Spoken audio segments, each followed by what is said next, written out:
Hello, hello, hello, everybody. Good morning, good afternoon, good evening. Welcome back. We're going to be starting a new chapter in our book, Sacred Contract. And of course, this is written by Myss. So chapter 3 has 10 categories. Sorry, I have a hair stuck on my lip. Has 10 categories or sections. Only one or two of them are a little bit longer. So I think I'm just going to start reading and see where we're at time-wise to see how many we can get done.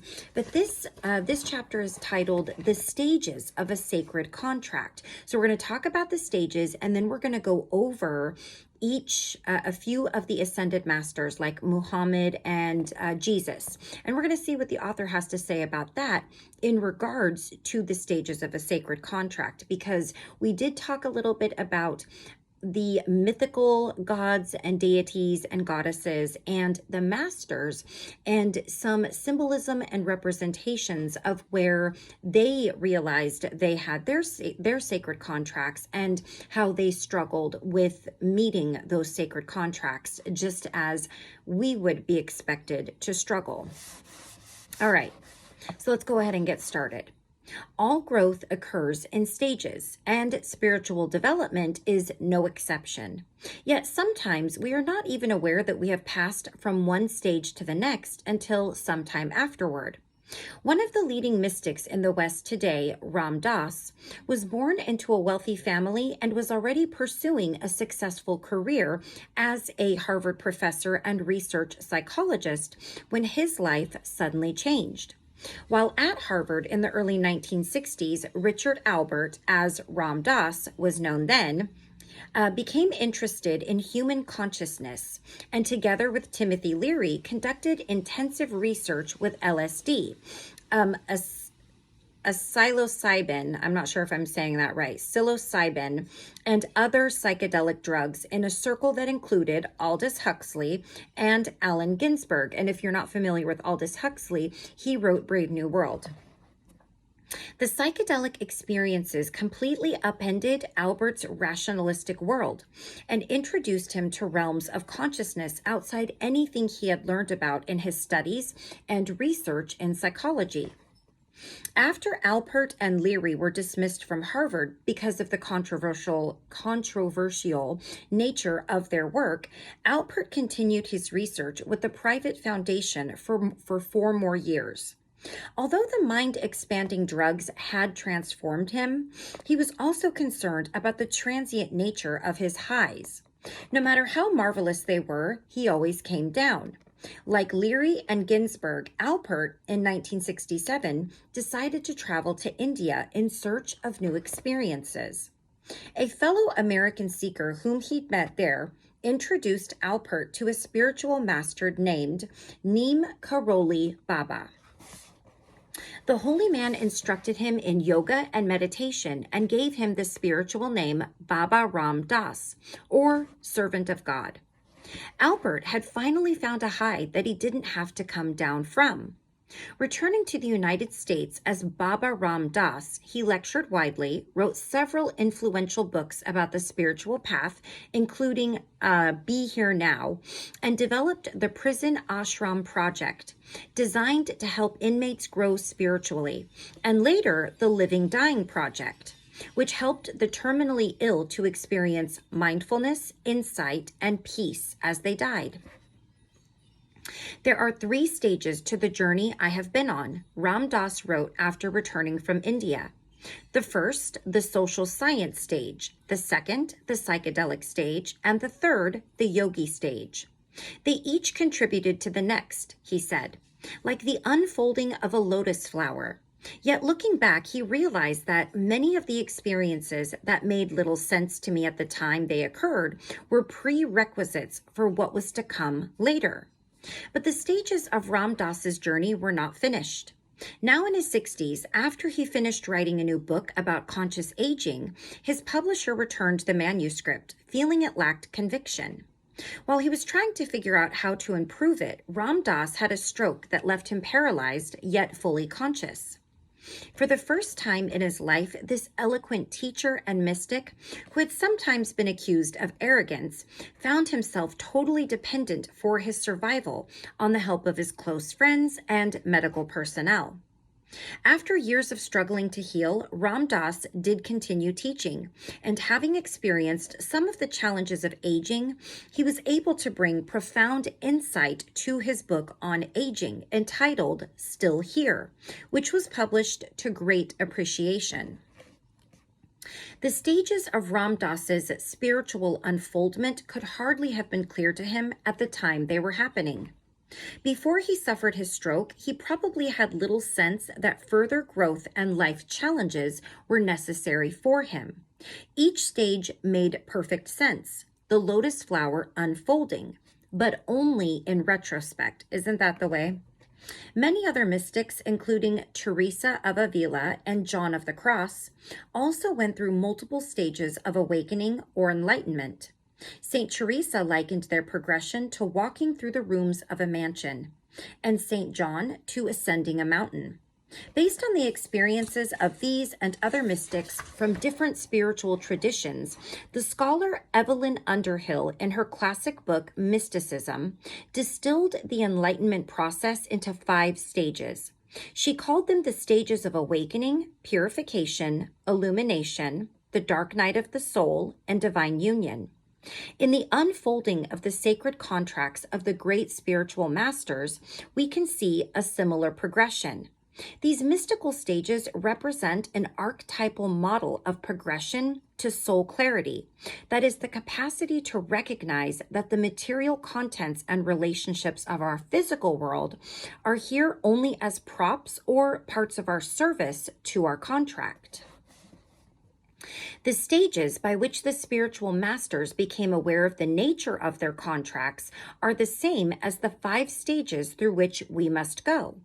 Indeed, the same resistance to what we might label the divine call that the prophets felt is evident in our own existence to the inner voice of intuition. The difference is mainly one of degree. You may want to pause and reflect for a time here on any promptings or coincidences or intuitions you've had over the years.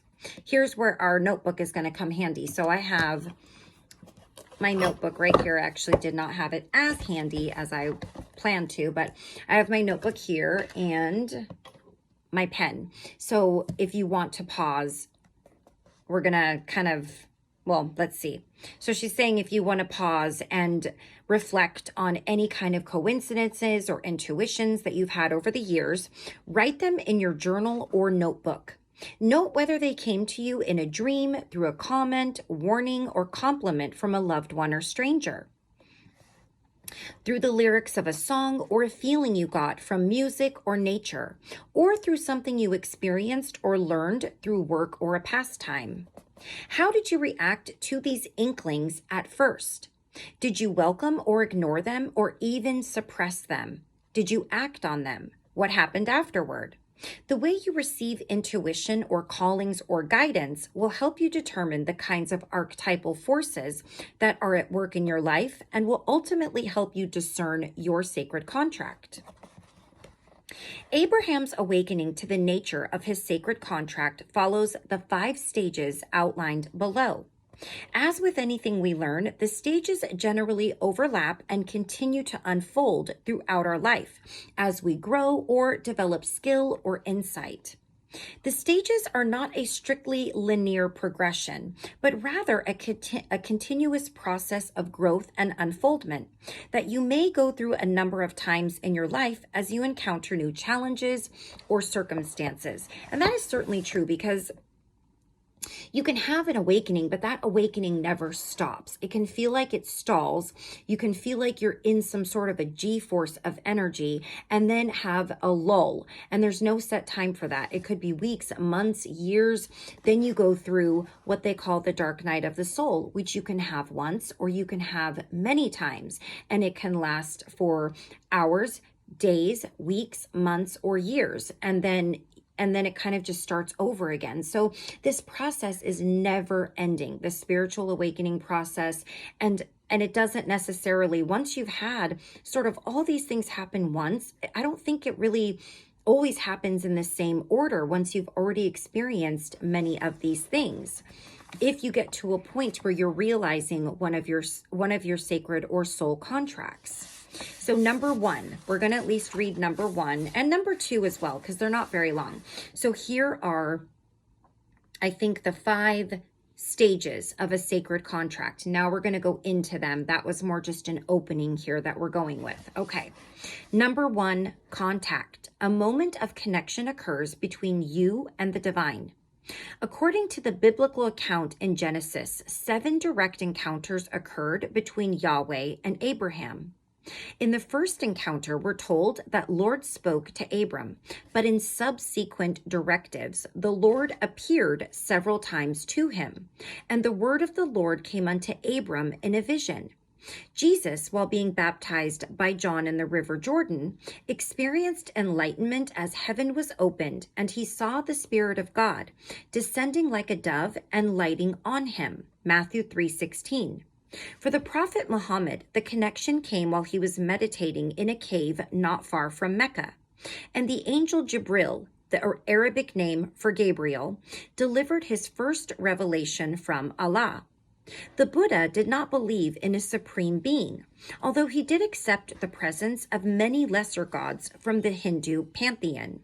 Yet during his enlightenment, as he sat in prolonged meditation under the Bodhi tree, he connected with a level of universal knowledge and wisdom that rendered him omniscient. We will all be introduced to the divine through ordinary and extraordinary experiences, even if spiritual messengers are not involved. For instance, the divine influence is evident when a cluster of disasters occur in a remarkably short period of time and reroutes your life. Dis-aster means from the stars, indicating a long-held belief that bad things happen for reasons known by the heavens, or an unforeseen opportunity might present itself. The divine might also be revealed through dreams, extraordinary coincidences, a transcendent experience of the natural world, or during prayer or meditation. The hallmark of a divine experience, regardless of what form it takes, is that it gets your attention and leads you to think something out of the ordinary might be happening to you. Divine encounters will be ongoing as opposed to one-time phenomena. That does not mean that the disasters will be continuous, but it does mean that once you make a conscious connection with divine energy, that presence is forever within your awareness and life. Your encounters may not be as dramatic or clear-cut as Abraham's, but their outcome is generally irreversible. Take a few minutes to examine your life for turning points that represent some departure from the tribal values in which you were raised. Perhaps you encountered an inspirational figure or mentor, either in person or through reading or the arts. Ask yourself how that individual, book, or aesthetic experience entered your life, and draw a line from that point to where you are today. Then add other points along the line where other individuals or experiences helped to reinforce the initial message. For Ram Dass, the moment of contact occurred on his first trip to India, when he was still known as Richard Alpert. One night during his travels, Ram Dass related in Be Here Now, he had a vision of his mother, who had died the year before of a spleen ailment, in which she urged him not to turn back on his search for inner liberation. Not long after that vision, he was standing out under the stars, thinking about his mother, and he felt her presence guiding him. The next day, he was taken to meet the man who would become his guru, whom he then called simply Maharaji. The first thing Maharaji asked was whether Alpert would give him the expensive Land Rover that he had driven there, and that belonged to a friend of Alpert's, a request he quickly declined.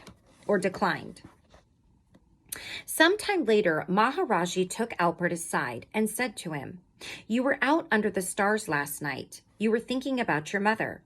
Maharaji somehow knew that Alpert's mother had died the previous year. "She got very big in the stomach before she died," the guru said. "Spleen. She died of spleen." The first thing that happened, Albert later wrote of that moment, was that my mind raced faster and faster to try to get leverage, to get a hold on what he had just done. I went through every super CIA paranoia I've ever had. Who is he? Who does he represent? Where's the button he pushes where the file appears? And why have they brought me here? None of it would gel. It was just too impossible that this could have happened this way. The guy I was with didn't know all this stuff, and I was a tourist in a car, and the whole thing was just too far out. He tried to relate the experience to those he had had with psychedelic drugs, but it didn't fit that pattern, and instead, his mind continued to speed up. I felt like what happens when a computer is fed an insoluble problem. The bell rings and the red light goes on and the machine stops. And my mind just gave up. It burned out its circuitry, its zeal to have an explanation. I needed something to get closure at the rational level, and there wasn't anything. There just wasn't a place I could hide in my head about this. And at the same moment, I felt this extremely violent pain in my chest and a tremendous wrenching feeling, and I started to cry. And I cried and I cried and I cried. And I wasn't happy and I wasn't sad. It was not that kind of crying. The only thing I could say was that it felt like I was home, like the journey was over, like I had finished. At that point, Albert was willing to offer Maharaji the Land Rover or anything else he wanted, although the guru simply took him on as a disciple for no fee. Through the medium of an Indian holy man, this American academic had made contact with divine power, and his life was irrevocably changed in a way that LSD and psilocybin would never have accomplished. And stage 2, heeding the call. Having been awakened, you apply new wisdom to your life at hand. Let me take a look at the length of this one. Okay, we'll stop after reading number 2 because, I think I'm just trying to keep these videos a bit shorter. Abraham's first step after receiving his directive from God at 75 years of age was to set out with his wife, family, and possessions and head for the land of Canaan. Awakening to the divine is meaningful only as a step in the journey of spiritual transformation. It is a big first step, to be sure, but then you must act and take another step, as Abraham showed. An old Zen saying has it: before enlightenment, chop wood and carry water. After enlightenment, chop wood and carry water. Heeding the call of the divine within does not mean retiring to a life of contemplation in the mountains of Nepal or a cabin in the North Woods. As rigorous and demanding as the traditional monastic life can be, with its enforced periods of silence and vows of obedience, it is also a somewhat privileged life, in which the responsibilities of raising a family and earning a living are replaced by prayer and study in a controlled environment. Today's mystics are more likely to continue to live in the material world, but with an entirely different orientation and set of values, a challenge that can easily be as rigorous as any cloistered life. Once you feel the stirrings of initial contact with the divine, look for ways to act on that experience. Ram Dass has said emphatically that genuine spiritual awakening always manifests as a desire to be of service to others. That service can take myriad forms: parenting, teaching, counseling, healing, volunteering, or any form of creative work, as long as its underlying goal is to help others realize their divine potential in some form. As Jesus says in the Gospel of Matthew, "By their fruits will you know them." And in many of his parables, he places acts of compassion above religious practices. Your compassionate acts are the physical manifestation of all the inner spiritual work you are doing. I love that.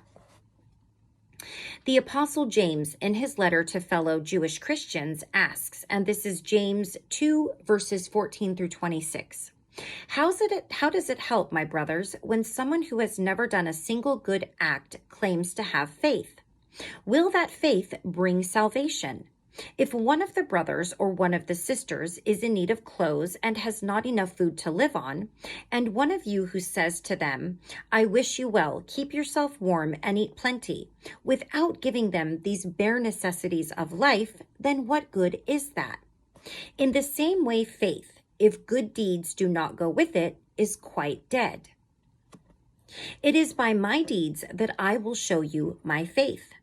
Like Jesus, James was steeped in the Jewish tradition that values compassion so highly. The Hebrew word mitzvah refers to any of the hundreds of commandments that Jews are traditionally bound to follow. But in customary usage, mitzvah means an act of kindness.